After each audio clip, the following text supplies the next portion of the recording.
Good morning everyone, welcome back to my channel. তো বলো সবাই, শীতকাল কেমন কাটছে তোমাদের? ঘুম থেকে উঠতেই তো দুপুর হয়ে গেল। দুপুরবেলায় স্নান করব কি, রোদ তো ওঠেইনি, আর এই শীতকালে স্নান করাটা কত কঠিন কাজ সেটা তো সবাই জানো তোমরা। তাই এই ঠান্ডাকে উপেক্ষা করে আমি চলে গেলাম স্নান করতে। আর এই যে চলেও আসলাম স্নান করে, আর স্নান করেই চলে গেলাম লাঞ্চ করতে। দুপুরবেলায় খাওয়া দাওয়া তো মাস্ট। আর আজকে আমাদের রান্না হয়েছে আলু ভাজা আর ২ রকমের মাছের ঝোল। শীতকালে বড়ি দিয়ে মাছের ঝোল হবে না, সেটা তো হতেই পারে না। তো দারুণভাবে খাওয়া দাওয়াটা কমপ্লিট করে চলে গেলাম ছাদে। রোদ তো তেমন ছিল না, কারণ কিছুদিন ধরে রোদ একদমই উঠছে না।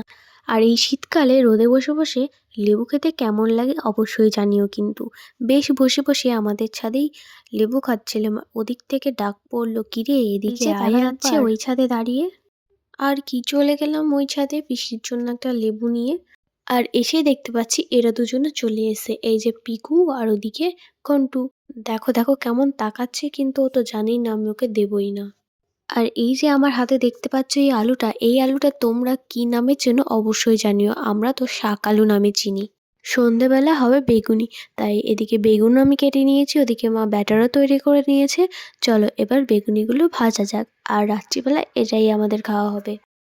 আর এদিকে বেগুনিগুলো ভাজাও শুরু করে দিয়েছি। তো আজকের জন্য এইটুকুই, চলো টাটা। অবশ্যই সাবস্ক্রাইব